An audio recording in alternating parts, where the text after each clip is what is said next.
Bismillahirrahmanirrahim. Para pemirsa yang saya hormati, Assalamualaikum warahmatullahi wabarakatuh. Sebuah karunia yang maha besar buat kita umat manusia, ternyata Allah berkenan mengutus seseorang yang bernama Muhammad sallallahu alaihi wasallam. Risalah pertama, misi pertama yang dibawa Muhammad adalah mengenalkan umat manusia melalui ilmu untuk membawa ke jalan yang lebih baik, jalan yang terang benderang. Dalam perjalanan umat manusia, ternyata Sang Rasul Muhammad sallallahu alaihi wasallam adalah utusan untuk seluruh umat manusia, lintas culture, lintas warna, lintas budaya. Untuk itu, sebenarnya dalam konteks Islam yang benar, Allah telah berkenan mengutus Muhammad. Risalah utamanya adalah ilmu untuk seluruh umat manusia tanpa pandang warna kulit, tanpa melihat status sosial, tanpa melihat profesi. Barangkali baik sekali kalau kita camkan bersama wahyu pertama yang turun saat Allah berfirman, A'udzubillahi minasyaitonirrajim. Iqra bismi rabbikal ladzi khalaq. Khalaqal insana min 'alaq. Iqra wa rabbukal akram. Alladzi 'allama bil qalam, 'allamal insana ma lam ya'lam. 5 ayat sepotong yang turun pertama kali di Gua Hira mengajarkan kepada kita 2 entitas utama. Yang pertama, tentang eksistensi manusia sebagai makhluk termulia yang diciptakan oleh Allah. Yang kedua, kemuliaan manusia menjadi tidak ada artinya sama sekali kalau tanpa ilmu. Untuk itulah, pemirsa sekalian, dalam perjalanan umat manusia, syarat utama yang harus selalu diingat untuk kebahagiaan ke depan, dia selalu harus berpegang kepada acuan utama, ilmu.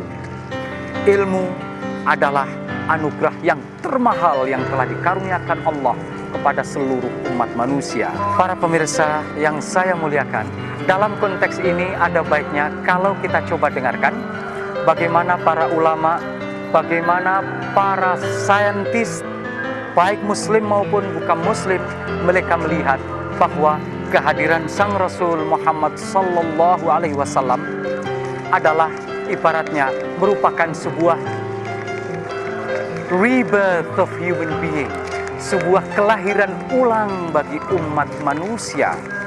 Karena sebelum kedatangan Rasul, manusia hidup dalam tingkatan kelas dan kelompok. Begitu Sang Rasul Muhammad datang, seluruh kelas menjadi hilang.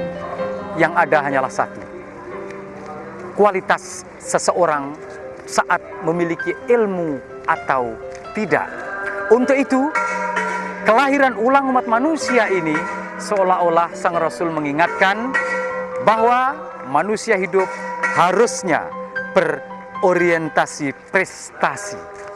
Harusnya selalu mengacu kepada mencari ilmu, lantas diaplikasikan untuk kebaikan seluruh umat manusia. Bukan orientasi prestise. Orientasi prestasi mengajak kita untuk selalu aktif mencari dan menuntut. Sementara orientasi prestise hanya mengajak manusia mandek. Dia hanya berbangga dengan keturunan, dia hanya berbangga dengan darah biru, putih, merah, dia berbangga dengan hal-hal yang bersifat pendek dan temporer. Untuk itu, saya ingin mengingatkan diri saya dan pemirsa sekalian, ilmu adalah satu-satunya sarana yang akan dijadikan tolak ukur bagi kehidupan umat manusia. Para pemirsa sekalian, saya hanya ingin mengutip sebuah kata yang mengucapkan adalah seorang pendeta Protestan, Profesor Dr. Michael Hart.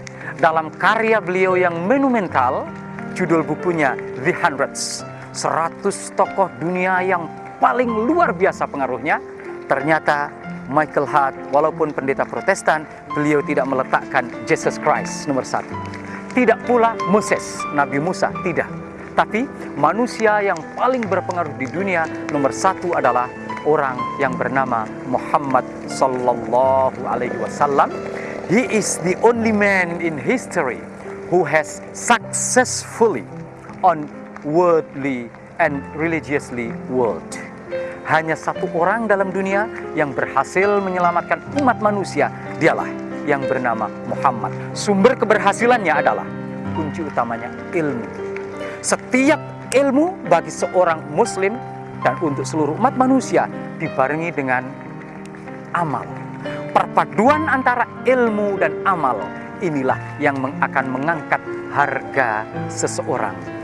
Kalaupun dalam perjalanan Gontor yang sudah 82 tahun ini selalu mengangkat dan mengutamakan ilmu, bahkan sampai dikatakan laulal ilmu lakanan nasu kal bahaim.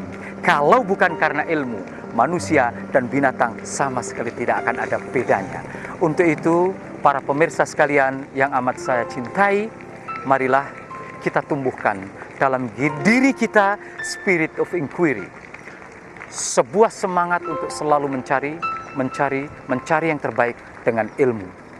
Di balik ilmu kita barengi dengan amal, didorong dengan sebuah satu driving force yang begitu kuat untuk mencari keridhaan Sang Khalik Allah Subhanahu wa Ta'ala.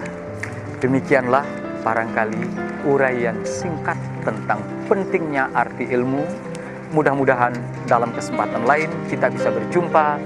Waffaqanallahu wa iyyakum lima fihil khair. Sampai jumpa lagi dalam kesempatan lain. Wassalamualaikum warahmatullahi wabarakatuh.